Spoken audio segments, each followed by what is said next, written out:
Mexicana. Estamos inaugurando el ciclo de conversaciones del Observatorio de Política Internacional, dependiente de la Facultad de Humanidades de la Universidad Nacional de Mar del Plata. Y con el equipo del observatorio que ya llevamos más de un año conversando y discutiendo qué temas eh, podemos ir tratando y podemos ir tematizando.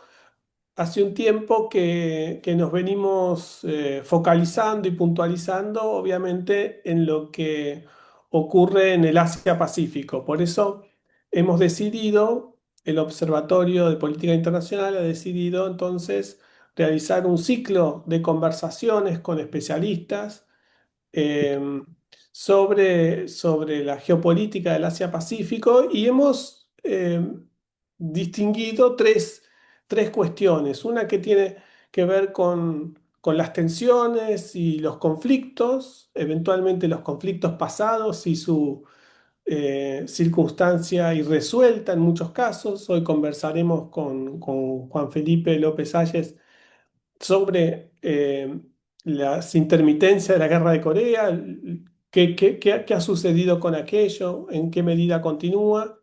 La semana que viene tendremos otra conversación sobre competencia energética, transición energética y Asia-Pacífico, también cómo prefigura una relevancia de la región en ese aspecto. Y cerraremos este ciclo con una reflexión de la profesora Nadia Radulovich acerca de el ASEAN y Asia Oriental, que será un poco para discutir las instituciones que hoy tienen que ver con esa región. No lo quiero hacer muy extensa esta presentación, es solo de bienvenida institucional.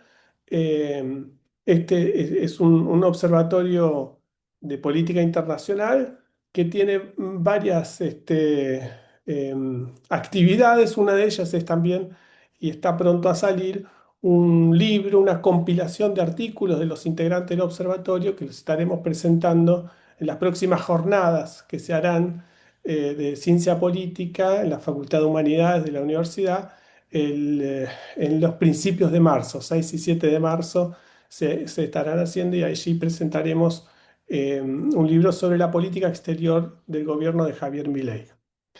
Sin más, lo que quiero es agradecerle a Juan Felipe la presencia de él aquí, la presencia generosa de su tiempo académico, de sus reflexiones.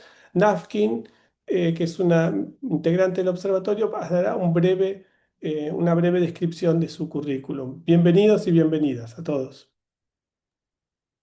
Muchas gracias a todos los inscritos y a Juan Felipe por estar aquí.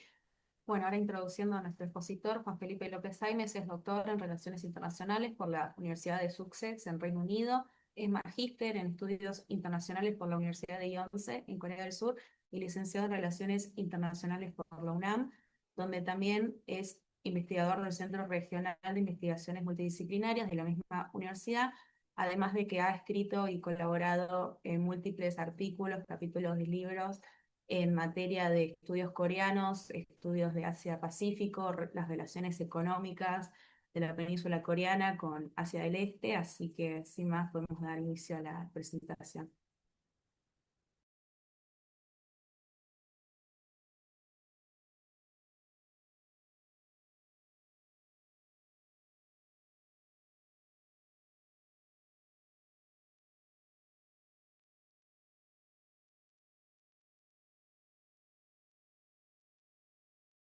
Ok, bueno, muy buenas tardes a mis amigos y amigas en Argentina. Muchísimas gracias al Observatorio de Política Internacional de la Universidad de Mar del Plata, NAFKIN, por haberse tomado el tiempo también de contactarme. Recién la conocí en persona en el pasado encuentro de estudios coreanos en América Latina, y en Buenos Aires. Me dio muchísimo gusto conocerla, y ella me contó de este proyecto, de este observatorio, y bueno, pues no dudé ni un momento en aceptar esta convocatoria. es parte de mi actividad académica, entonces pues nada que agradecer, al contrario, yo agradezco por la oportunidad de presentar estas notas y con ellas también compartirles un poco de de las ideas generales de un libro que salió el año pasado sobre esta temática, un libro colectivo entre principalmente colegas mexicanos y mexicanas, y un coreano canadiense también que tiene una contribución en el libro. Bueno, pues con eso terminaría mi presentación, pero antes, como les digo, quiero hacer un repaso de algunas notas que varias de ellas pues emanan de las reflexiones de esta obra colectiva que publicamos aquí en la UNAM. Y quiero empezar solamente por resaltar un asunto que está ahí en el discurso, sobre todo de Corea del Sur, bueno, en el discurso conservador del grupo político conservador en Corea del Sur. Por ejemplo, en septiembre del 2024, el ministro de Defensa, Kim Jong-un, eh, dijo, y abro la cita, la solución fundamental a las amenazas nucleares y de misiles de Corea del Norte y los problemas de los derechos humanos norcoreanos yace en el establecimiento de una península coreana libre y unificada. Ahí cierro la cita. Eh, estamos, estamos pensando en la interpretación casi literal de esta cita, que la idea del grupo conservador sobre cómo resolver los problemas en la península es que la península se convierta en una unidad a una unidad política y económica a imagen y semejanza de Corea del Sur. Y entre comillas, porque hablar de una Corea del Sur completamente libre también es algo que podría cuestionarse, sobre todo en un periodo de su historia ya en la segunda mitad del siglo XX. Eh, este personaje, el ministro de Defensa surcoreano, formaba parte del gobierno de Yoon Suk-yeol, que, por cierto, como quizás saben, fue destituido tras una declaración de ley marcial a finales del año pasado. Para ese presidente o expresidente, ante muchas declaraciones de políticos, sobre todo liberales surcoreanos, tenían la idea de que abandonar el objetivo de la reunificación solo aumentaría las tensiones y la confrontación entre las dos Coreas, ¿no? Y esto entonces aumentaría las preocupaciones de seguridad en la península. Eh, entonces, nuestro libro y esta presentación pues tratan eh, de cuestionar este tipo de argumentaciones y entonces proponer una vía o una visión un poco diferente de cuál es el problema coreano y sobre todo pues contrastarlo con la idea ahora renovada de Corea del Norte, en donde pues ya ha prácticamente declarado su desinterés por la reunificación y el reconocimiento de Corea del Norte como su enemigo. Esto pues hace ya un par de años. Entonces, pues están en un proceso de borrar esta idea de la reunificación y básicamente que los dejen en paz. Eh, y aquí esta presentación entonces, pues va a abordar esta cuestión del statu quo. ¿A qué nos referimos cuando hablamos del statu quo? Pues es básicamente la división Corea del Norte y Corea del Sur, y el régimen de las relaciones entre estos dos actores y también el ambiente y regional en la península, basado en un armisticio. Eh, para empezar, la división. Como pueden ver ustedes en este mapa, bueno, en esta colección de mapas, eh, Corea o la península coreana, como la conocemos, ha tenido una variedad o una movilidad de fronteras, pues a lo largo de su historia, que nos hacen cuestionar si efectivamente la división actual es una anomalía y si esta idea de una sola Corea es algo históricamente válido, como eh, como un propósito, como un objetivo que responde a a una aspiración colectiva de la nación coreana. Entonces, como pueden ustedes ver, no es una anomalía histórica. Corea, la península coreana ha tenido diferentes reinos, han habido luchas constantes de clanes, de grupos, de élites políticas. Ha sido invadida, por supuesto, en varias ocasiones. Y pues el resultado es que hasta pues hace siglo y medio tuvo por primera vez en esa historia una configuración unificada que obviamente tuvo un periodo muy largo de prácticamente 500 años que se le conoce como la era de Joseon.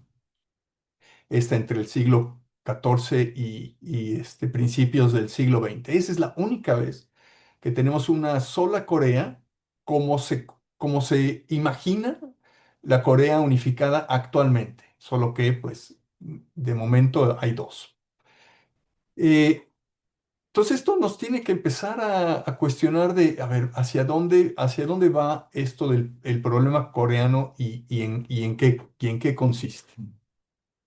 Eh, Como vemos, no nada más se han movido las fronteras, sino que la fragmentación que tiene la península coreana, pues es bastante antigua y es previa a la liberación de la península coreana después de la ocupación japonesa que duró prácticamente 35 años en la primera mitad del siglo XX, de 1910 a 1945. Cuando Corea fue liberada, no por sus propios esfuerzos, sino porque Corea fue derrotada en la Guerra del Pacífico, la Segunda Guerra Mundial, y tuvo que deshacerse de sus territorios que había ocupado, entre ellos la península coreana. Pero antes de eso ya había una fragmentación social, política, ideológica, eh, desde la época de Choson, principalmente por la estructura neoconfuciana y la intervención de nuevas ideas e influencias externas. Lo que hizo la ocupación japonesa fue exacerbar esas divisiones políticas. Todavía no tenían un sello de Guerra Fría ni una confrontación ideológica, comunismo, capitalismo, ni nada por el estilo. Era una cuestión social de élites aristócratas que pues gozaban de todo el poder y toda la riqueza, mientras que una gran cantidad de la población, un buen número de la población, pues no tenía ningún tipo de privilegios e incluso pues estaba completamente subordinada. Durante la época de ocupación hubo varios grupos coreanos que salieron al exilio y desde allá buscaron recuperar el gobierno. Pero estos grupos en el exilio también estaban divididos. Algunos se fueron pues, a las luchas comunistas, incluso en cierto momento pelearon junto con las guerrillas de Mao Zedong en China. Otros se quedaron digamos, en China continental, que en ese entonces no era la China de Mao, sino la del Kuomintang, y desde ahí intentaron formar un gobierno independentista para regresar eventualmente y otros se fueron a Estados Unidos. Entonces ya desde aquí vemos algunas divisiones dentro de la élite política coreana. Y cuando Corea fue liberada, pues todos estos grupos regresaron, pero no pudieron ponerse de acuerdo en un solo proyecto unificado de qué hacer y cómo gobernar la península coreana. Y bueno, pues la historia que ya conocemos en el marco de la Guerra Fría o inicios de la Guerra Fría, la Unión Soviética y Estados Unidos ocuparon el norte y el sur respectivamente.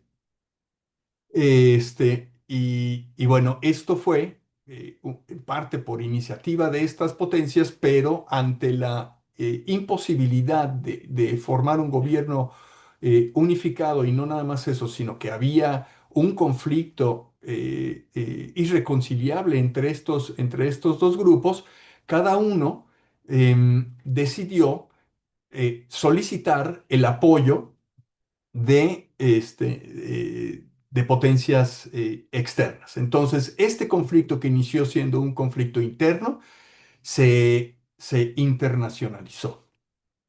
Y de ahí entonces nace lo que empezamos a etiquetar como el problema coreano, ¿no? Y esto lo hemos analizado en el libro que presentaremos más adelante como una oportunidad em, digamos, epistémica de darle la responsabilidad o hacer corresponsables de la división tanto al norte como al sur. Em, entonces tenemos una guerra que empieza siendo una guerra civil y que se convierte en internacional por esta ayuda que se solicita o también se interviene por parte de Estados Unidos para contener a personajes como el presidente surcoreano en ese entonces, Lee Syngman, que él quería la unificación como fuera, a como diera lugar. Y pues Estados Unidos no quería confrontar directamente a la Unión Soviética tampoco quería confrontar directamente a Estados Unidos, y entonces fue inicialmente, antes de la guerra, factores de contención en ambas partes. Pero bueno, finalmente la guerra ocurrió. Ambas partes, ambas Coreas buscaron fortalecerse militarmente antes, durante y después de la guerra. Em, Ambas Coreas se presentaron como una amenaza para la otra. Ambas Coreas se definen en función de su opuesto, o sea, la otra parte es la impostora. Ambas Coreas también han buscado la reunificación, pero también ambas Coreas han buscado conservar el poder, que cada uno de los regímenes prevalezca sobre el otro. Entonces, aquí hay que reconocer que hay agencia en estos protagonistas y que esto es un asunto clave de entender para poder entonces reconocer la posibilidad de continuación o la disrupción del statu quo. Entonces, ¿por qué ha permanecido este statu quo de la división y el armisticio y por qué entonces no se firmó en su momento, después de la guerra, o poco después de firmar el armisticio, un tratado de paz? La idea básica de un armisticio es establecer, bueno, es un alto al fuego, por supuesto, y con esto establecer condiciones de diálogo y negociación entre las partes beligerantes, ¿no? Pero la península coreana no siguió este camino. Y se convirtió entonces el armisticio en un instrumento que regularía desde entonces las relaciones de seguridad regional y se transformó de una solución intrínsecamente frágil y transitoria en una solución rígida y permanente. ¿Qué pasó entonces? ¿Y qué ha pasado? En 1954, las dos Coreas buscaron reunirse en Ginebra, o representantes obviamente de las dos Coreas en Ginebra, para firmar un tratado de paz, un acuerdo de paz. pero no pudieron ponerse de acuerdo ni siquiera en la agenda a negociar. Hasta que llegó un punto en donde la comunidad internacional que estaba apoyando ese proceso decidió decir, bueno, pues pónganse de acuerdo y vamos resolviendo otros problemas, como el de Indochina, por ejemplo, en donde se obtuvo la paz y, bueno, una paz relativa y la reconocimiento de la independencia de los países de esa región, en Indochina, ¿no? Vietnam, Camboya, Laos, etcétera. Posteriormente, en los años 70, principios de los años 70, durante los años 80, 90 y 2000 y hasta los 2010, hubo intentos, incluso hubo reuniones e incluso hubo cumbres en el año 2000, 2007, 2018, hubo cumbres entre líderes norcoreanos y surcoreanos que buscaban pues puntos de encuentro, puntos de reconciliación que no fue posible concretar. Entonces, han habido esfuerzos, pero sigue sin lograrse este anhelado nuevo régimen de paz que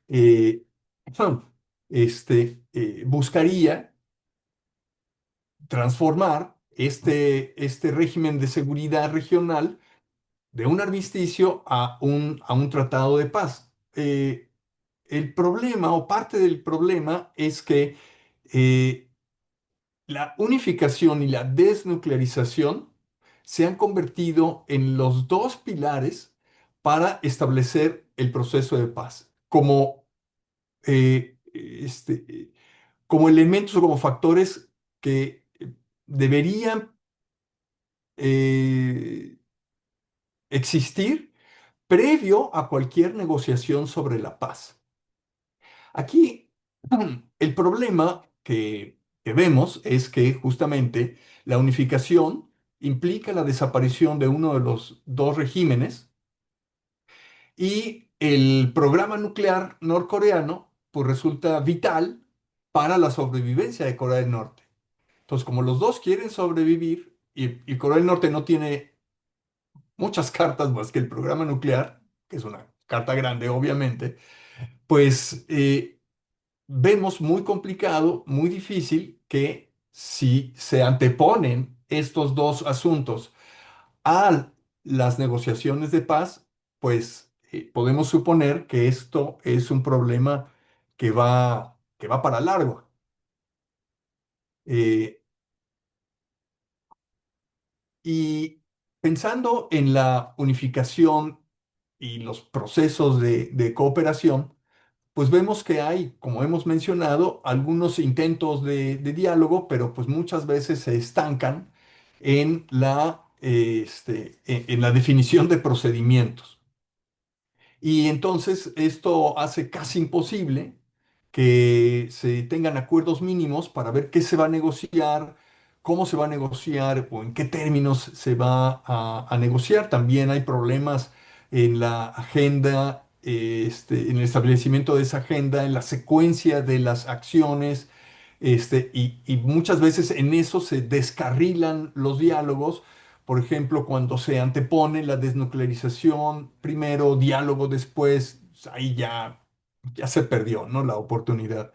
Hay otros temas que son siempre muy controvertidos y que automáticamente generan controversia y casi el rompimiento de estos esfuerzos. Por ejemplo, cuando se incluye en la agenda los derechos humanos en Corea del Norte, o el programa nuclear, como ya vimos, ¿no? O también Corea del Norte dice, sí, pero pues que se vayan las tropas estadounidenses estacionados en Corea del Sur y que se detengan por completo los ensayos militares conjuntos. Y a eso agregarle toda la colección de sanciones que existe por países individuales y por el Consejo de Seguridad de las Naciones Unidas, pues son todos elementos que entorpecen el diálogo entre estas partes, ¿no?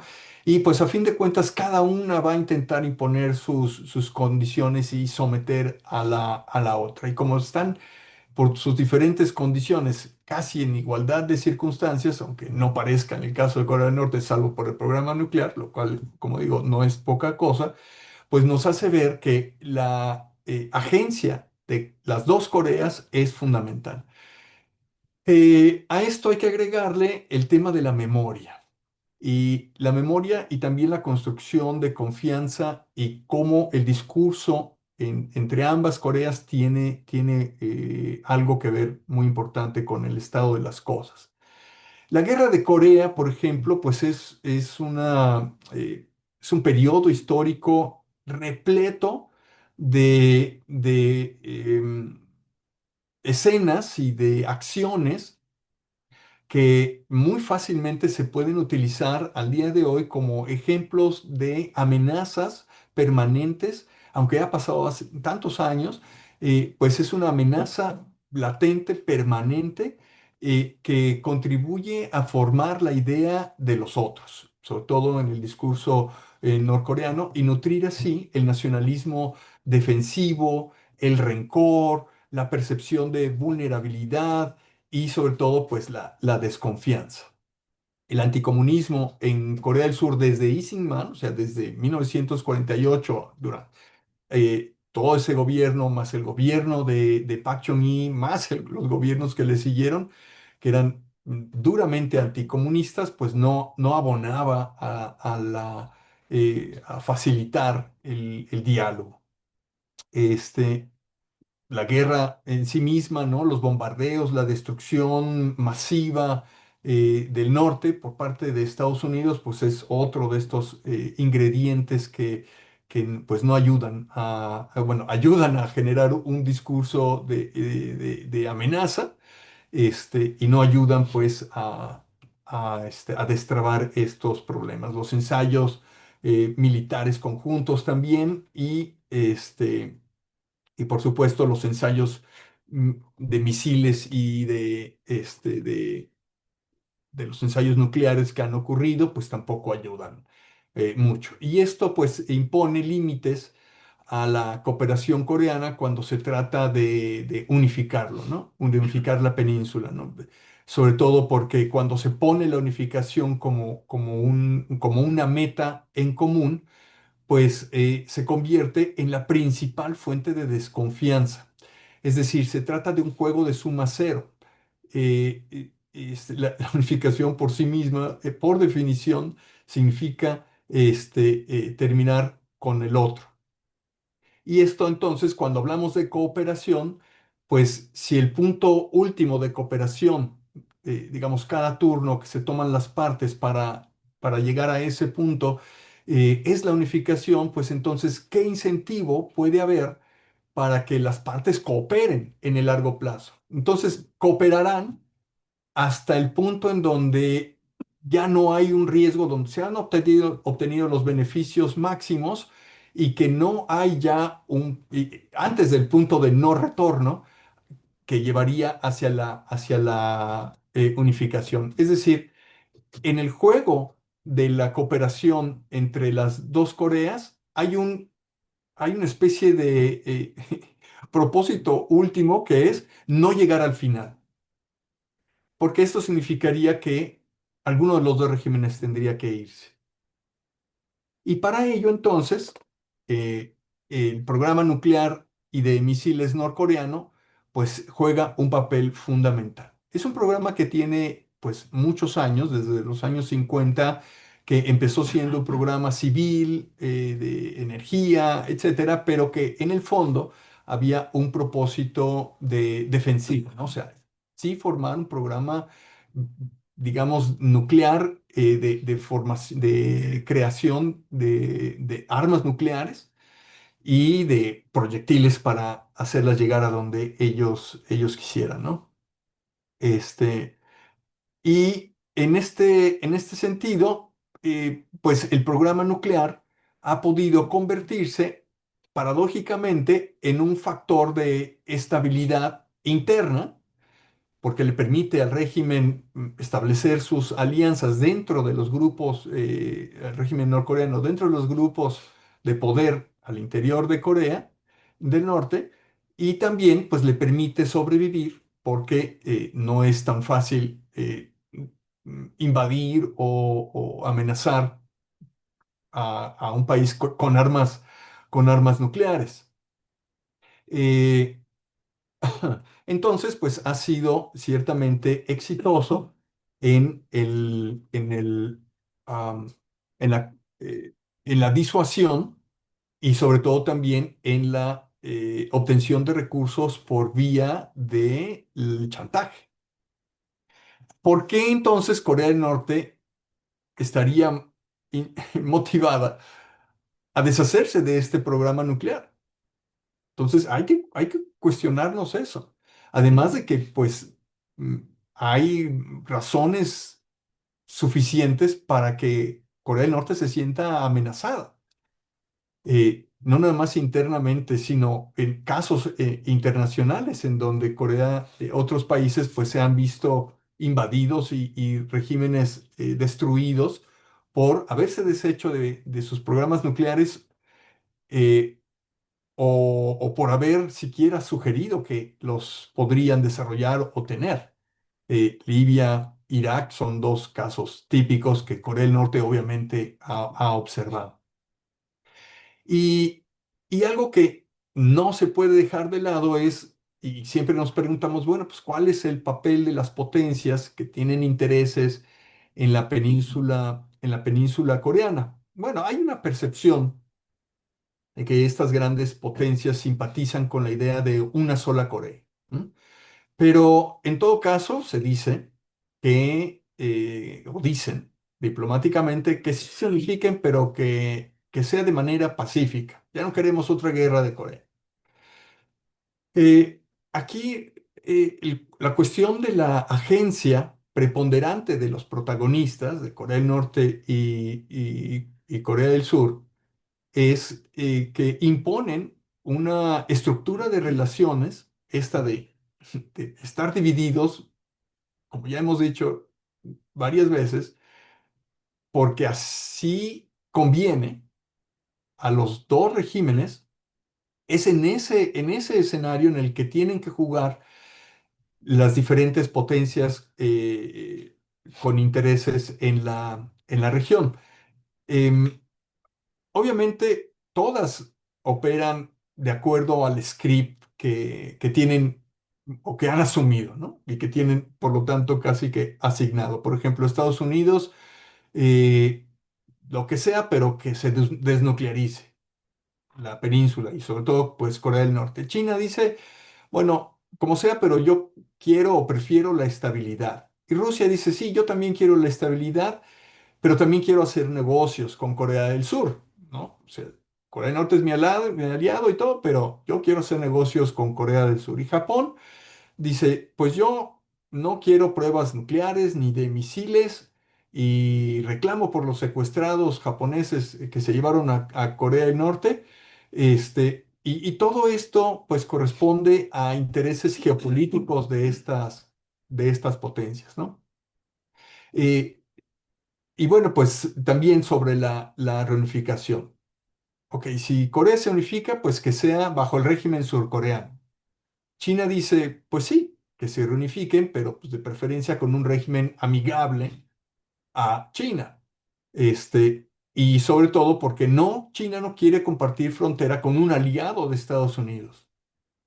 Eh, Así que, pues, mejor que se quede como está, aunque también China podría estar interesada en una reunificación como un precedente de sus propios problemas con Taiwán, ¿no? De que una reunificación en el marco de la exguerra fría, pues, sería conveniente para sus intereses históricos, geopolíticos.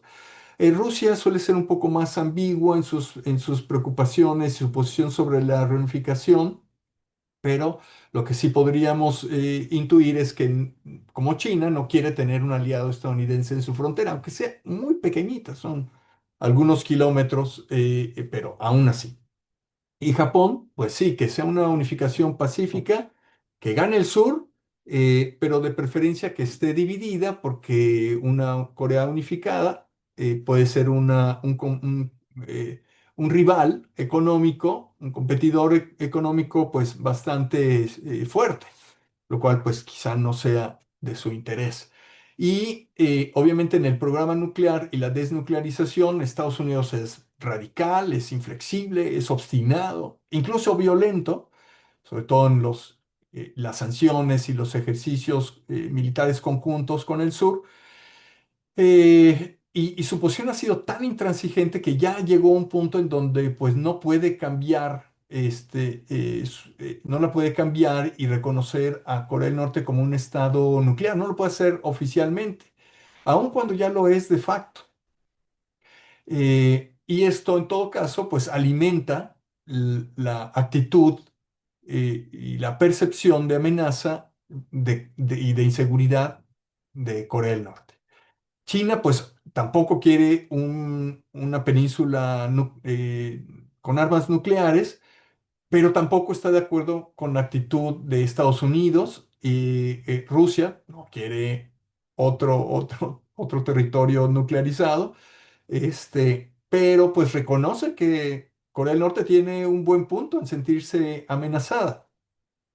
Japón, por supuesto, no quiere ni armas nucleares ni misiles, pero cada lanzamiento le sirve al grupo conservador interno para mantener su legitimidad. Tiene que decir algo.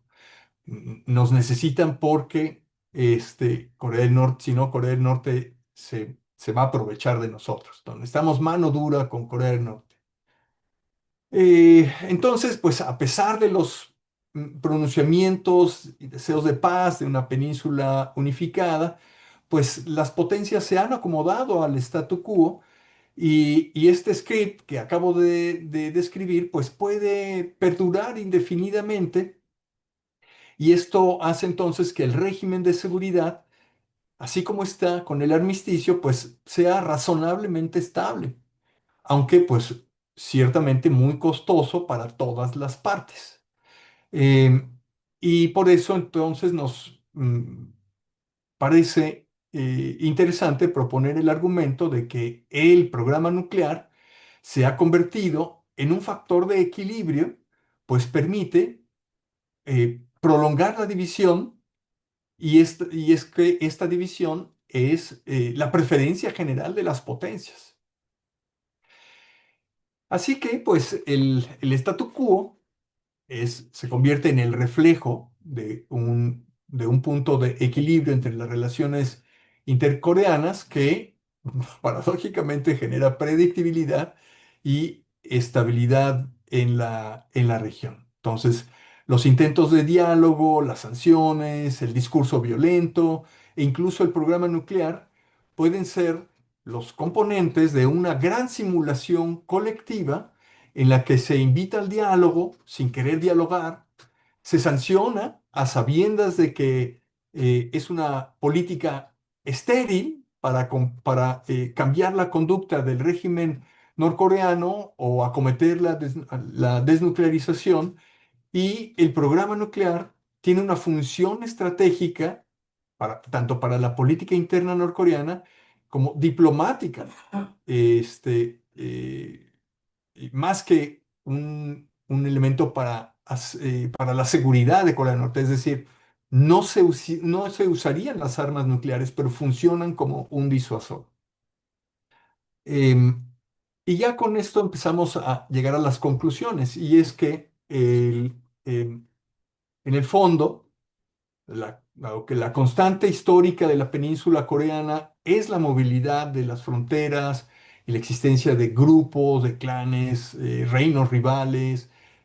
Pues la problemática actual y el discurso de unificación es más bien una cuestión geopolítica, por ejemplo, esto de actuar como un estado tapón, un estado colchón o buffer en inglés, eh, que pues la añoranza por una época previa a la ocupación japonesa o a la división. Y en este sentido, pues la Guerra Fría consideramos que no es la causante principal de la división y por eso, pues cuando terminó la Guerra Fría, la península siguió dividida porque tenía raíces mucho más antiguas de que esta estructura generada en la segunda, en la posguerra. Em, También podemos concluir que la unificación como preámbulo de la paz es un despropósito porque implica la erradicación de alguno de los regímenes y no reconoce el hecho actual de que en la práctica ya son dos países. Corea del Norte y Corea del Sur ya son dos países. Em, y esto eh, hace que el programa nuclear, como la única fuerza que permite la sobrevivencia del régimen norcoreano, pues la haga irracional el deshacerse de ella, el terminarlo, el destruirlo. Y por lo tanto, también la desnuclearización como preámbulo para la paz que concluya con la unificación es asimismo un despropósito porque es contraria a los intereses de ambas Coreas. Así que, pues, tanto la unificación como la desnuclearización no son viables. Entonces, la agencia de ambas Coreas ha conformado una estructura que determina las posiciones de política de todos los demás actores y me parece que reconocer esto debería ser el primer paso para resolver este entuerto. Además de no sobresimplificar el problema, como suele hacerse, de calificar a cada una de las partes, sea como el malo de la película o como la víctima de la película. Eh, y finalmente, pues sí, podríamos cuestionarnos como una salida a esto, si no podría ser parte de la solución que, pues para empezar, Corea del Sur reconozca que existen las dos Coreas y que no sea la otra la impostora, que no sea la otra la mala siempre o la amenaza siempre. Corea del Norte ya hizo eso en 2023, es decir, ya no busca más la reunificación, como mencionaba al principio. Si Corea del Sur reconoce que hay dos Coreas y que tienen que convivir tal cual, sin buscar reunificación, entonces ya no tendría Corea del Norte una justificación para conservar el programa nuclear. Tampoco se justificaría la presencia de tropas estadounidenses en el sur y tampoco habría una razón para que existiera un Ministerio de Unificación surcoreano. Un Ministerio de Unificación surcoreano. Eh, y esto pues ayudaría a dar pasos un poco más sólidos hacia el inicio de un proyecto y un proceso de reconciliación y de paz. Entonces, el statu quo de la división permanecería, eso sí, eh, cada parte con su respectiva función geopolítica, ¿no? Como tapón de las potencias, pero el régimen ahora consiste en un armisticio, podría transformarse, podría sustituirse por uno de paz que propicie relaciones pues, más fructíferas, menos costosas y menos amenazantes. Sobre este tipo de temas es lo que abordamos en el libro 70 años de la Guerra de Corea. En realidad debería ser 70 años del armisticio, porque la Guerra de Corea empezó en 1953, entonces, 50, perdón, ya son más de 70 años.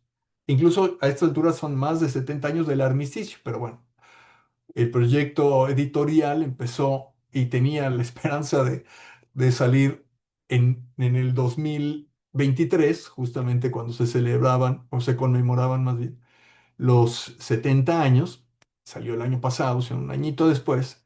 Pero bueno, lo que queremos destacar es el hecho de que existe todavía un armisticio después de más de 70 años y que obedece a estas complejidades geopolíticas que acabo de descubrir y bueno, pues hacen que ese conflicto o el problema coreano sea un problema pues casi que permanente.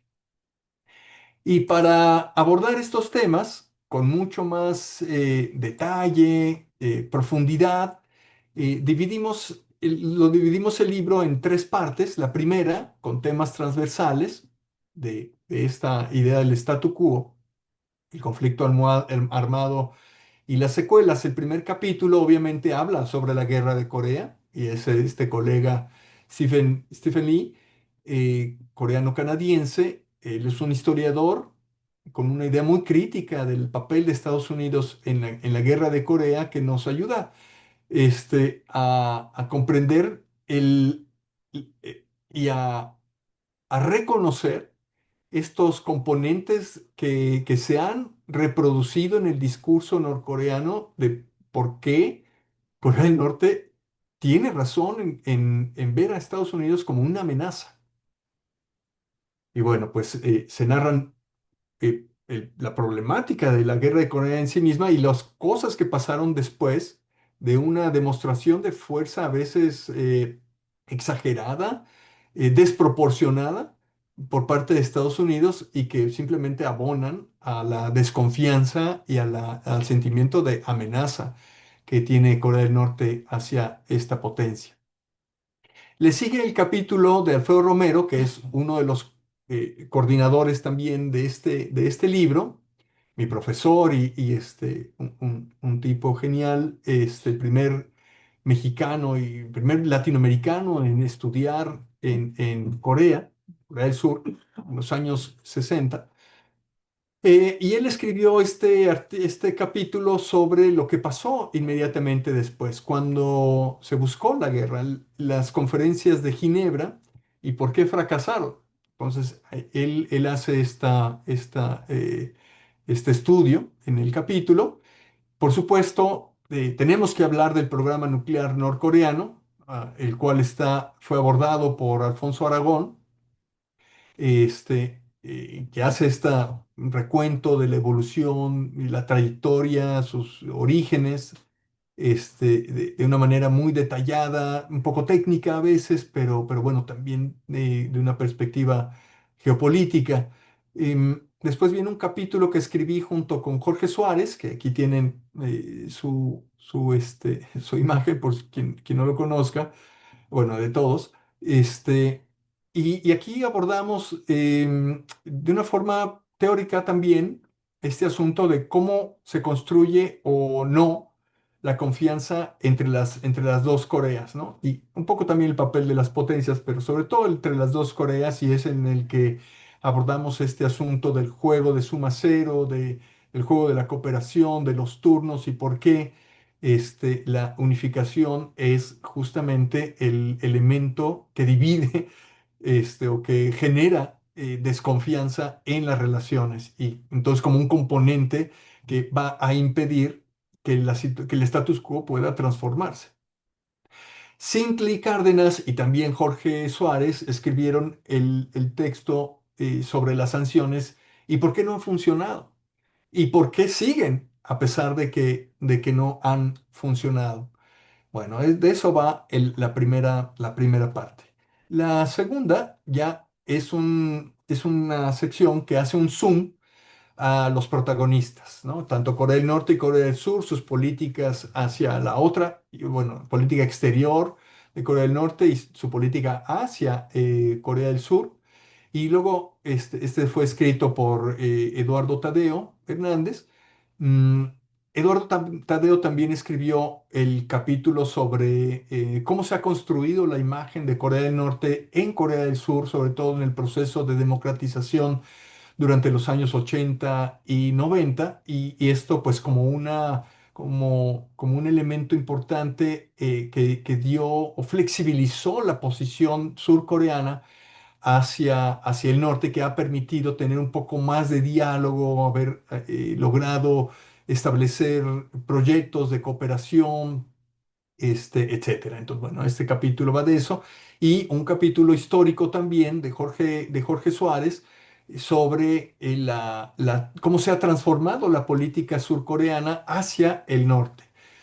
Cuando al principio buscaban la reunificación por la fuerza y ya después un poco más mesurada, un proceso de relaciones más de diálogo, pero una posición que condiciona el diálogo y una posición que no lo condiciona tanto, como la Sunshine Policy. Bueno, ese capítulo también lo aborda Jorge Suárez.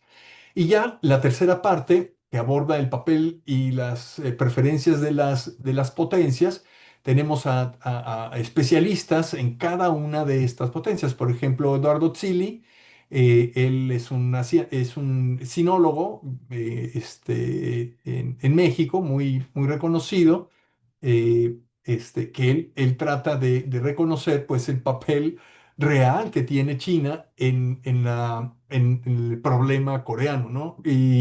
Y sobre todo, pues lo que destaca es las limitaciones que tiene China, a pesar de que se le exige tanto de que haga algo que convenza, que influya sobre Corea del Norte, pero él dice, China no tiene en realidad mucho margen de maniobra, a pesar de que en general pensamos eso. Japón también, pues como una de las potencias relevantes en esta historia, pues tiene limitaciones parecidas, así que estas son analizadas por Rubén Casillas, el amigo del bigote simpático, y Guillermo Olvera. Ellos hacen este análisis sobre la política japonesa y acaban, pues, sin mucho spoiler, pero pues acaban reconociendo que Japón no está tan en desacuerdo que haya una península dividida. Y para hablar de Rusia es Imelda Ibáñez quien elaboró esta contribución también desde una perspectiva histórica. Bueno, los tres tienen una perspectiva histórica, sin duda, los tres capítulos. Y bueno, pues, ¿cuál ha sido en realidad el interés de Rusia? Bueno, de la Unión Soviética en su momento, Rusia en la actualidad. Ya no aborda, por el tiempo en el que ocurrió, en el que estaba este libro en el proceso ya final de publicación, ya no aborda el hecho de que Corea del Norte pues tiene tropas en el conflicto ruso-ucraniano, pero me parece que este capítulo puede dar algunas ideas que encuentren razonable la lógica de que Corea del Norte tenga tropas en el conflicto de Rusia y Ucrania. Muy bien, bueno, pues eso es el contenido que termina de manera, bueno, tiene el prólogo por José Luis León Manríquez, que quizá algunos de ustedes conocen, es un coreanista y un asianólogo muy reconocido en América Latina, y que es un texto muy interesante, brillante, que condensa bien la temática, y un epílogo erudito de Alfredo Romero Castilla, que redondea perfectamente el propósito, el contexto de este libro, las contribuciones en él. Y bueno, pues sería muy recomendable. Algunos de los compañeros y la compañera Sintli en una de las presentaciones de este libro en el Colegio de México, aquí está, un poco más enteros. Y bueno, si alguno de ustedes, alguna de ustedes se interesó por esta charla, quiere saber más, puede descargar el libro. Es gratuito en el sitio del Centro Regional de Investigaciones Multidisciplinarias de aquí de la UNAM, pues haciendo un clic al código QR, y sería pues bienvenido cualquier comentario, alguna reseña por ahí que se animen a escribir, o bueno, pues para su consumo individual, tanto de interés como de morbo, porque puede ser por ahí también la motivación para leer un libro como estos. Em, y bueno, pues aquí está. Muchísimas gracias por su atención, y creo que tendríamos unos minutos para conversar si entre ustedes hay gente que quiera compartir un rato. Bueno, Ay, muchas gracias, Juan quité Felipe. la, quité la, Quité el QR, pero si quieren, ahorita lo pongo otra vez, quizá. ¿O qué Bueno, Dale. Perdón, me adelanté. buenísimo. ¿Cómo estás? Soy Sol Chetelain, politóloga de la Universidad Nacional de Mar del Plata, miembro del Hola. Observatorio de Política Internacional. Y desde el observatorio te queríamos hacer una pregunta. Y ya que estamos, abro el espacio que ya lo habían abierto en el chat hace un rato, para que puedan poner sus dudas ahí y yo las voy a leer en voz alta. Y la primera pregunta que queríamos hacer es si considera que la resolución del conflicto puede estar relacionada con agentes o con las potencias internacionales, como lo son China, Japón o Estados Unidos, o si es más bien una cuestión nacional entre las dos Coreas. Gracias. ¿Contesto luego, luego? Ok. Sí, sí. Ya, pues mira, de lo que podemos rescatar es de esta, de esta presentación, de lo que yo aprendí coordinando este libro, es que no hay un solo actor que pueda resolver esto, ni siquiera Trump, aunque él diga que pueda. Este, es complejo, o sea, por eso ya es importante reconocer el trasfondo histórico de la división.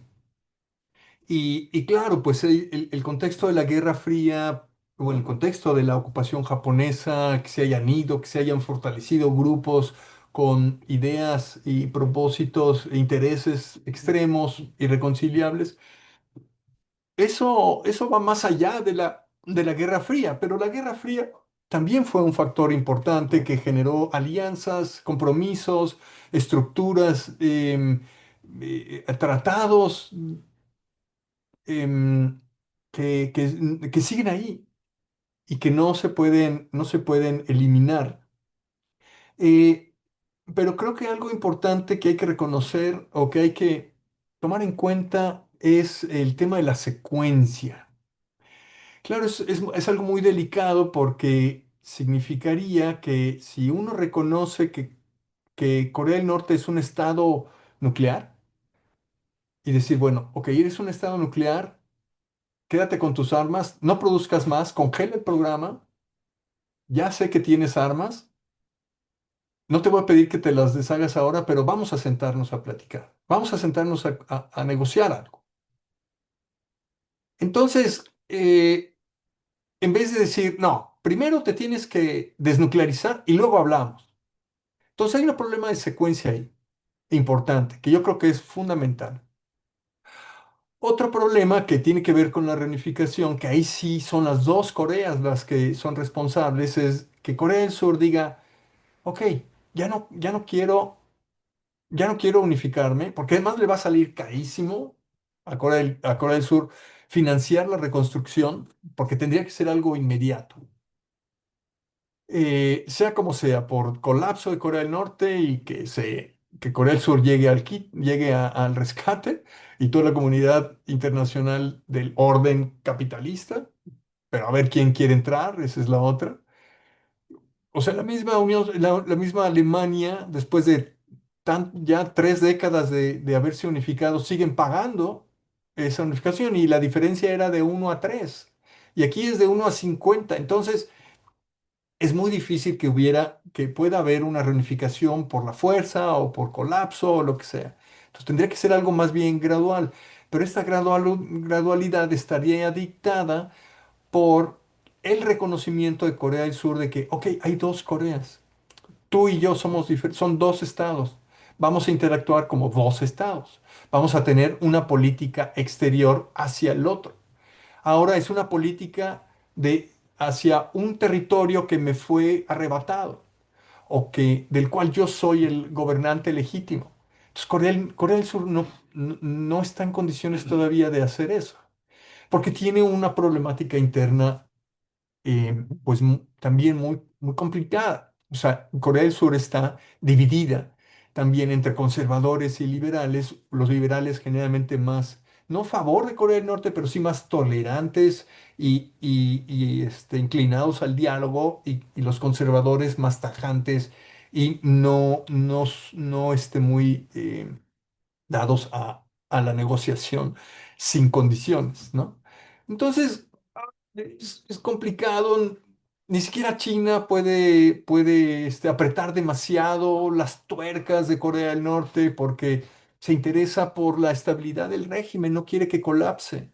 Porque si colapsa es un problema muy grande en sus fronteras, porque entonces ¿quién va a venir en lugar de ellos? ¿Va a ser Corea del Norte? ¿Va a ser Corea del Sur? ¿Van a ser Estados Unidos quien va a poner? Tampoco quiere eso y Rusia, pues obvio tampoco.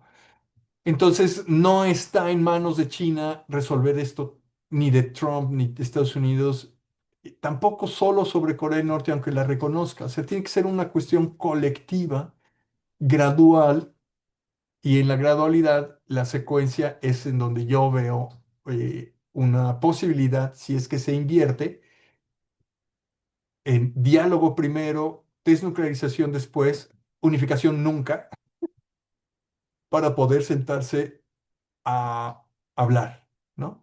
Si la unificación viene de un proceso de integración económica en 2 o 3 generaciones, bueno, pues ya lo decidirán ellos, pero ya será una decisión sin exigir la desnuclearización y sin exigir o sin prever la unificación como la meta última, que es como argumentamos el factor de conflicto y de desconfianza. Ujú. No sé si respondí. Sí, buenísimo, muchas gracias. Ok. Acá le voy a dar la pregunta que pusieron en el chat de Agostina. Y su pregunta es que por supuesto las relaciones intercoreanas dependen en parte del líder de turno en Corea del Sur, pero los intentos de parte de los líderes más demócratas por buenas relaciones, como lo fue hace poco el desmantelamiento de los altavoces fronterizos, si esto puede llegar a dar resultados efectivos o si simplemente es un gesto simbólico, perdón, de corto plazo. Sí, bueno, estas acciones fueron hechas por un gobierno liberal, progresista, eh, que es el que está actualmente. El anterior era un gobierno conservador que hizo lo contrario. El anterior, Moon Jae-in, un gobierno liberal, progresista, fue el que hizo la cumbre con Trump. No sé si se acuerden, ya ponían atención a estas cosas en Asia.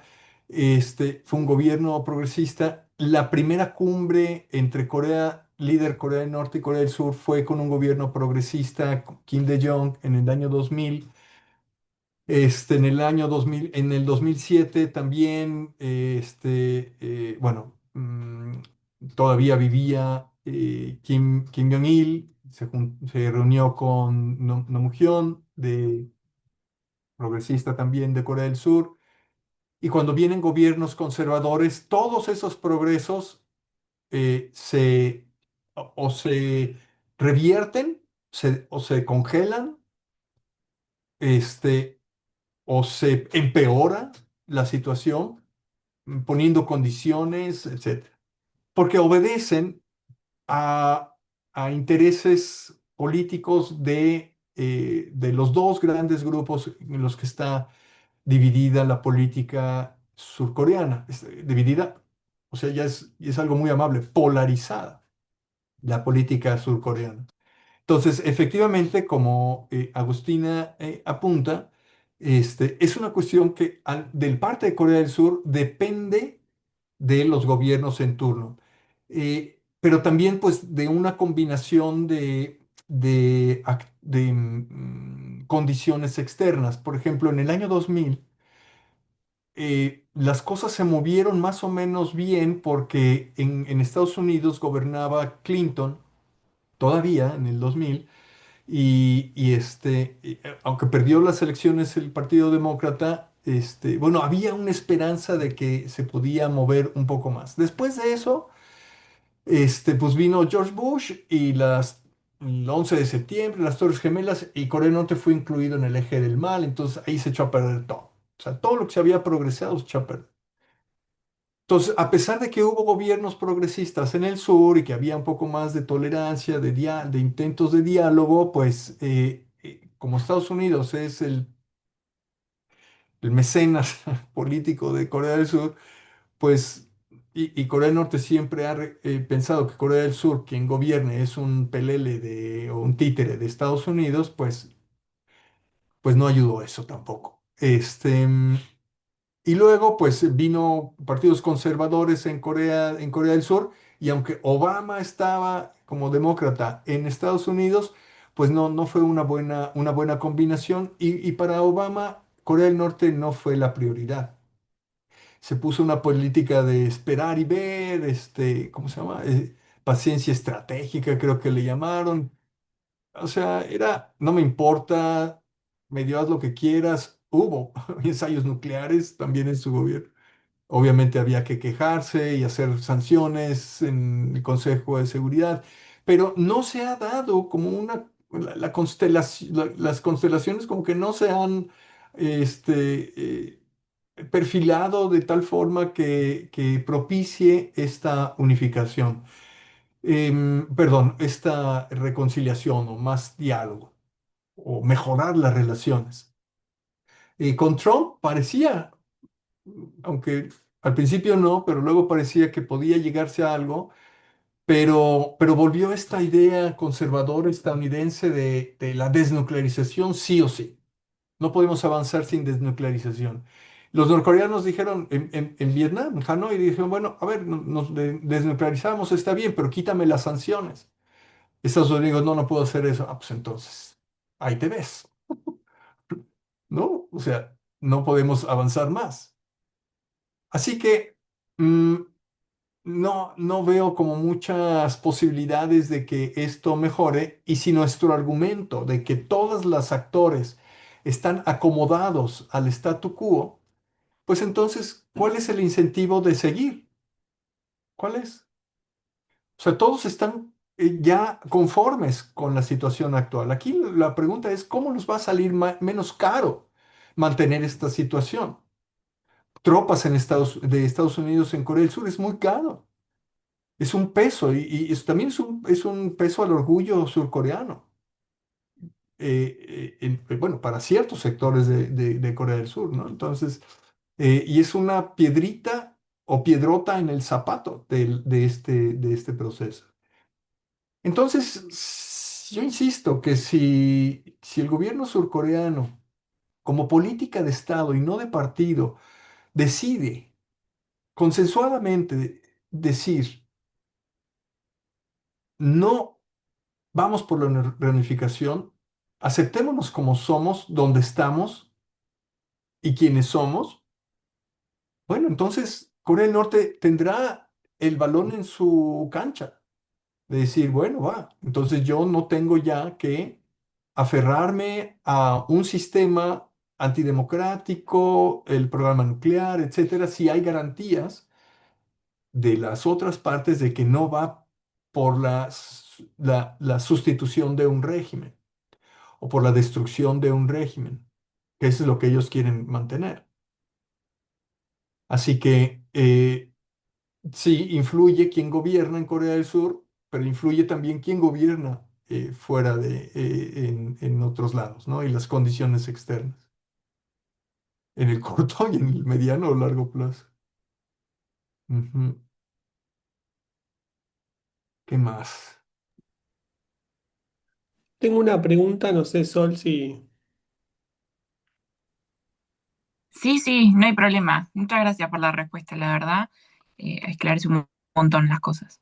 Ok, pues lean el libro, a ver si se Sí. esclarece mejor.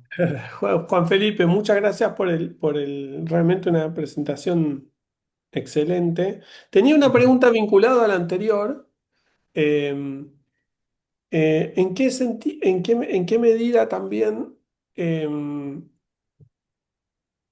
hay o cuando elaboraron el libro, cuando elaboran la visión tan sopesada, tan interesante, tan también eh, abierta a sacar conclusiones para otras latitudes, no porque vaya a reemplazar la problematización específica que requieren circunstancias en otros lugares, pero ¿en qué medida la comparación de esas dos unidades, Corea del Norte y Corea del Sur, les ha sido simétrica en cuanto a información de lo que ocurre dentro? Porque los movimientos que uno puede obviamente describir en términos más de sociología política, eventualmente, ¿no? Ya saliéndonos del ámbito internacional específico, ¿cómo realizarlo para el caso de Corea del Norte? ¿No? Porque allí también quizás existan tendencias y presiones y grupos y movimientos que sean o más favorables para una solución, para otras. Em, y eso sucede siempre en relaciones internacionales que cuando avanzamos, ¿no? Uno podría utilizar también, em, digo, no para meternos en el tema, pero dada la actualidad que supone el pensar, bueno, cuál será el devenir de Venezuela pronto, ¿no? Digo, y eso implica también reorganizar interpretaciones acerca de las correlaciones de fuerzas políticas internas, ¿no? Y sus relaciones con otras coyunturas. ¿En qué medida en la construcción de los argumentos eh, estuvieron simétricos esas evaluaciones de lo que sucede al interior, digamos, de cada unidad, ¿no? Y si eso fue problematizado o no, si lo es, cuando uno piensa, por ejemplo, esta situación de Corea, que es para mí súper, súper importante de poder utilizar para pensar, sobre todo, la región, ¿no? Me queda esa pregunta, me gustaría, ¿qué A pensás al ver, respecto? ajá, pero a ver, no sé si entendí bien. La pregunta sería si en Corea del Norte existen, digamos, posiciones favorables a la unificación, bueno, a tener una actitud un poco más abierta hacia el sur o hacia la comunidad internacional, algo así, y a O otros si que hay, o prefieren si hay, tenerla. o si hay conflictos entre posiciones también. Pues, yo, este, amiga, no lo sé, de No, no, cierto, no, pero tener pero la suficiente sí, pero experiencia y... sabes que, o sea, a lo mejor es muy un poco cínico, pero yo creo que si hubiera posiciones diferentes al interés del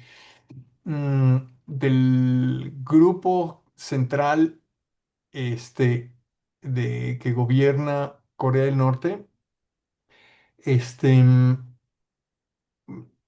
bueno, yo creo que son muy pragmáticos. Si hubiera algo irreconciliable con el interés de los principales actores del régimen, familia Kim y su círculo más cercano, pues es posible que sean sujetos de purga, Ujú, que puede ser desde borrarlos del mapa literalmente o mandarlos a estos como campos de concentración, em, del cual pues luego no pueden, ya no salen, este, o son solamente removidos de los cargos y por lo tanto de los privilegios, em, etcétera. Entonces, creo que si hubiera esa disidencia en las cúpulas o en los altos mandos, creo que hay formas de disciplinarla. Am, no, o sea, sí debe haber. Tanto claro. así que pues hay purgas, pero también creo que finalmente han habido ocasiones en donde el régimen de Corea del Norte ha accedido al diálogo. Entonces, aquí a lo mejor podríamos ver que hay como el angelito bueno y el angelito malo dando consejos a los líderes. Y más allá de eso, creo que hay una visión pragmática de qué tanto se puede obtener de dialogar en Ujú. términos de más flexibilidad, en términos de más recursos, en términos de más apertura hacia ciertos mercados, en términos de hacer agujeros en las fronteras para que pueda entrar y salir mercancía, aunque sea ilegal, ¿no? Por las sanciones. O sea, la porosidad de las fronteras debe estar relacionada con acuerdos internos de qué tanto quieres abrir o cerrar esas fronteras. Em, por conveniencia de la sobrevivencia del régimen. Y también, eh, incluso en los años 2000, 2010 en adelante, o sea, de esas 2 décadas, hemos visto cierto relajamiento en el sistema económico norcoreano, un poco más tolerante a mecanismos de mercado, al turismo, aunque sigue siendo muy restringido, muy vigilado, pero hay mm, la existencia de mercados, ¿no? Populares donde se intercambia, donde o sea, existe eh, una actividad económica independiente del Estado, no independiente de la vigilancia del Estado, pero sí de la intervención y concentración de los canales de distribución por parte del Estado.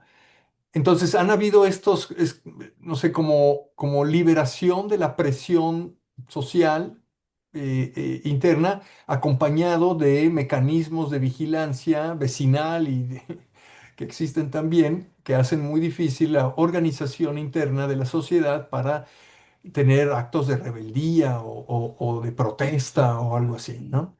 Entonces, en diferentes niveles yo creo que opera este pragmatismo y esta idea de sobrevivencia en donde dices, bueno, pues no queremos tampoco una sociedad que se nos muera completamente, como los años 90 que hubo una gran hambruna, este, por un problema de distribución del Estado. Ellos dicen que cosechas y problemas climáticos hoy, pero era un problema porque, o sea, a todo mundo le hubiera pasado eso, a Corea del Sur también le hubiera pasado lo mismo, ¿no? Pero Corea del Sur, pues no tuvo problemas de hambruna, etcétera. Entonces, eso, ¿qué tanto dejas pasar la ayuda internacional también? Pues tiene que ver con cuestiones muy pragmáticas, hasta dónde vas a apretar, y yo creo que ellos lo tienen más o menos bien calculado. También tiene una política exterior muy pragmática en confrontar a las diferentes potencias aliadas de ellos, como China y Rusia, o la Unión Soviética en su momento.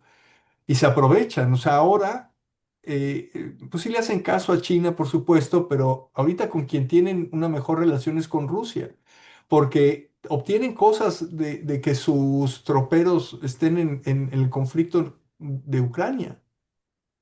Entonces a China, pues como que por ahora mm, no es el hermano mayor al que le van a hacer caso, es Rusia porque les está transfiriendo tecnología militar, porque a cambio de troperos y de algo pues de armamento que se ha producido en Corea del Norte y que pues son ingresos económicos que reciben, a pesar de las sanciones, porque bueno. Para lo que les importa ahora las sanciones a los rusos y a ¿no? Que también ya tienen su dotación de sanciones. Entonces, seguramente, para volver al punto, seguramente hay voces, hay discusiones económicas y políticas que no vamos a conocer nunca, a menos que colapse y no destruyan la evidencia, pero seguramente hay, porque ahí siguen. Porque de otra forma no me puedo explicar cómo, según lo que todo nos llega del exterior, como ideas de... Bueno, Corea del Norte se pronostica su colapso desde 1991. Y mira, ahí están todavía. Entonces, algo hacen, y yo creo que tiene que ver con esta habilidad de ir quitando presión y quitándose obstáculos internos para poder subsistir, y lo han hecho lo suficientemente bien, entre comillas, porque ahí siguen. A pesar pues del sufrimiento social derivado de la carencia económica, de las restricciones a la misma ayuda humanitaria que se ha impuesto en diferentes momentos, ¿no? Mm, Entonces, yo creo que hay algo ahí que permite, hay algo en el sistema que yo no conozco, que reconoce las diferencias y que pues toma decisiones a partir de eso, ¿no? A partir de las realidades cómo atajar la realidad con el propósito de fondo de mantener el régimen. Tengo otro texto que describe un poco más este asunto de la mercadización del régimen norcoreano como un elemento de sobrevivencia. Por si alguien está interesado, lo puedo compartir aquí en el chat, para que lo descarguen. También es descarga gratuita, por si alguien quisiera. Bueno, de hecho, sí, lo tengo en el PDF, entonces si alguien quiere y le interesa. No me meto porque no sé, y quien diga que sabe, habría que quizá cuestionarse, no sé cómo funciona en realidad esa operación, porque nuestras fuentes muchas veces son refugiados o desertores que dirán lo que les conviene a ellos para atacar al régimen. Y a lo mejor dirán que no hay diálogo, cuando a lo mejor sí hay, ¿no? Amilcar, respondí un poco bueno, sí, obvio no sí, la sí, sí. respondí No, no, no, por completamente, supuesto. pero No, no, no, siempre tiene que haber alguna válvula, ¿no? Está esa famosa, que no sé si es de Brodel, por donde pasan las mercancías también pasan las ideas, ¿no? sí. Bueno, se Y consume clandestinamente, claro, pero en esto que Corea vos del me Norte estás se diciendo, consume K-pop, se consumen los K-dramas, mm, sí, o sea, pero cuidado que te atrapen, ¿no? Pero, mm. de qué pasa, pasa. Bueno, muy interesante, Juan Felipe. ¿Eh? No sé Claro. aquí si Sol, Nafkin, que tienen Yo la, no sé la si tengo palabra. una pregunta, no sé si podré por el tiempo. Bueno, eh, quería consultar un poco respecto a esto que contaba Juan, sobre que se necesita por ahí que Corea del Sur reconozca que hay dos Coreas o reconocer a Corea del Norte como un estado independiente. Justo en el último discurso que dio el presidente en Naciones Unidas, Lee Jae-myung, él dijo que estaba interesado o que apuntaba a que Corea del Sur no desmantele su programa nuclear, sino que simplemente lo congele. Entonces, No, Corea acá del mi Norte. pregunta, sí que Corea del Norte. Ajá. Mi pregunta es, ya que los últimos dos presidentes de Corea del Sur son nacidos después de la guerra de Corea, digamos que nacieron bajo ya el régimen surcoreano, si esta declaración de Lee Jae-myung puede derivar a esta futura reconocimiento de dos Coreas, o simplemente lo dijo para mejorar la imagen internacional de Corea Mm, del Sur después de la destitución, o se necesita una renovación de las élites políticas más, una generación más para llegar, digamos, a ese punto de introspección, de renunciar a la mm. unificación y reconocer a los dos estados, digamos. Sí, no sé si sea una cuestión de generacional. Este, mm, no, no estoy seguro de eso. Lo que sí es que entiendo que hay encuestas, yo no las he buscado ni verificado, pero hablando con mis amigos, colegas, gente más joven de Corea, es que a ellos casi no les importa mucho lo que pase en Corea del Norte. También quieren que esto ya se supere, ¿no?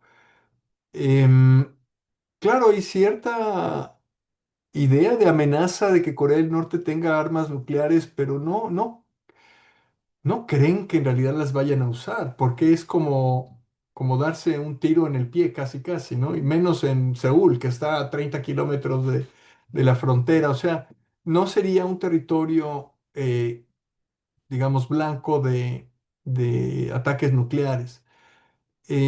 Yo creo que más bien la visión de los jóvenes en Corea del Norte, del Sur, hacia Corea del Norte es como que, ay, es que nada más quieren fastidiar o hacen mucho ruido, pero mejor ya déjenos en paz. Así como un vecino incómodo. Pues no sé si algunos de ustedes sean los vecinos incómodos de sus vecinos, pero nunca falta quien tenga la música demasiado fuerte muy tarde en la noche y no te deje dormir o ese tipo de cosas, muy simplificado, ¿no? Obviamente no es así, pero hay esta idea de que, bueno, pues ya si Corea del Norte decidió y su régimen decidieron hacer lo que hacen, pues allá ellos, pero pues que nos dejen a nosotros, sí, pero no es algo que esté eh, todo el día, todo el tiempo en su mente de la juventud.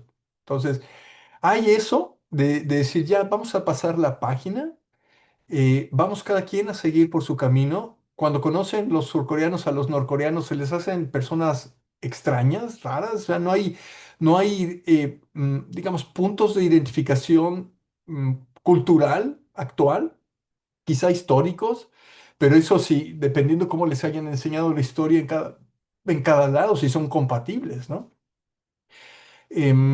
El idioma puede ser un punto de identificación, pero aún el idioma, el acento norcoreano puede que ya sea, no, no, no, seguramente se pueden entender, ¿no? Pero mm, pues ya se nota, o sea, ya hay un elemento de diferenciación. Entonces, quizá para los surcoreanos sea momento como dicen, move on, ¿no? Todo mundo. Y esta declaración que mencionas creo que es un paso en esa dirección, o podría ser un paso en esa dirección, pero el problema es que el presidente surcoreano, el presidente Lee, n- no necesitaría desarrollar, liderar una política de Estado y no una política de gobierno nada más, o de partido. Moon Jae-in también, en Naciones Unidas también decía, ya es momento de negociar la paz, ¿no? De cambiar el armisticio por la paz, por un acuerdo de paz. Pero nadie le hizo caso. ¿Por qué? Porque, ¿qué significa esto? O sea, ¿cuáles son las condiciones de paz? Ah, pues la desnuclearización, no, pues ya valió. Ya, o sea, ya se echó a perder porque tú quieres la desnuclearización antes, pero no el sentimiento, la percepción o la certeza de amenaza que tiene Corea del Norte. Entonces no puedes tú decir, vamos a hablar de la paz, pero tienes tú que quitarte lo que nos amenaza a nosotros, ¿no? A lo mejor con razón, o no podemos simplemente reconocerte como un estado nuclear porque entonces esto va a ser una, ¿cómo se dice? ¿Cómo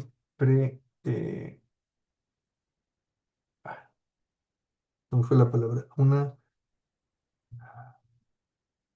O sea, que tú le das chance a otras potencias, a otros países de que también desarrollen sus programas nucleares. ¿Cuál es esa palabra? Pre- este, bueno. Entonces, si reconoces a entonces pues tienes que reconocer a los demás y sus programas nucleares, a Irán o a todos los demás, ¿no? Como legítima, como una búsqueda legítima para su seguridad. Entonces, pues no quieres hacer eso, ¿no? Incluso a Corea del Sur. Si, oye, ¿por qué Corea del Norte sí tiene y ahora yo no? ¿Qué es lo que quería Yoon Suk-yeol? Necesitamos tener nuestro propio programa, Japón, nuestro propio programa nuclear. Entonces, pues no quieren hacer eso, o sea, ya no pueden hacer eso. Quien tiene que dar el primer paso, no tiene que, yo creo que no tiene que ser, es el primer paso. Ni siquiera pedirle a Corea del Norte que congele tendría que ser el primer paso. El primer paso es decirle, no te tienes que sentir amenazada porque yo no quiero nada contigo. Esa es mi reflexión después de todo esto. Y los demás, entonces, tendrían que seguir, ok, bueno, ya, si ustedes no quieren seguir, no quieren ser una sola Corea, pues entonces ya no hay amenaza que sea válida. Porque esa búsqueda de unificación de Corea del Sur está respaldada por Estados Unidos. Y digo, entonces, ya cuál es el caso a resolver? Ya no hay. Ya todo el mundo tiene que resolver sus propios problemas. Y estarán pues sus aliados para ayudarles en lo que puedan, pero de momento ya no va a ser para predominar uno sobre el otro. Porque además así conviene a los intereses de todos, de las potencias y de los regímenes. ¿Qué les cuesta? Además, ya son tan diferentes culturalmente. O sea, ok, se unifican, pero siempre va a haber la estigmatización del norcoreano. El norcoreano que viene a robarme empleos, el norcoreano que pues no está bien educado, que es grosero, que es qué sé yo, lo que es, como sea que se esté construyendo la idea de Corea del Norte. Precedente es la palabra. Ay, precedente. O sea, si reconoces a un estado nuclear, generas un precedente para otro. Ya. Bueno, pues no sé, ¿qué más? Respondí, Napkin. No, Paso. sí, increíble, Siempre un muchísimas personaje. gracias. Bueno, creo que si no tenemos más dudas, consultas y comentarios por el chat y desde el observatorio, queríamos, Juan Felipe, agradecerte por la participación, por la presentación del libro, por haber hecho este recorrido, digamos, del conflicto, cómo un conflicto interno se internacionalizó, el rol de la cooperación, las retóricas que se ponen en juego y en debate. eh, y bueno, esta idea del problema de la secuencia, ¿no? Y la disputa y cómo puede cobrar relevancia este conflicto en esta transformación y hacia dónde vamos del orden internacional liberal. Creo que es fundamental cuestionarnos como cientistas sociales esa cuestión.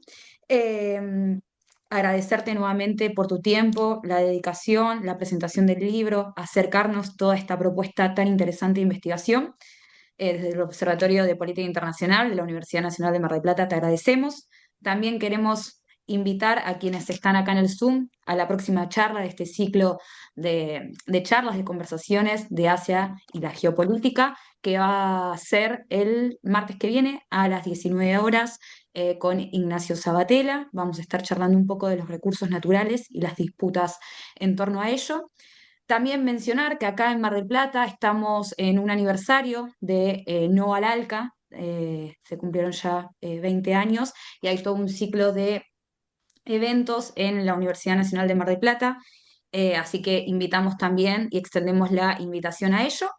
Y bueno, no mucho más, voy a dejar por acá nuestras redes sociales para quienes están en el Zoom nos puedan nada, seguir y estar atentos a las demás charlas.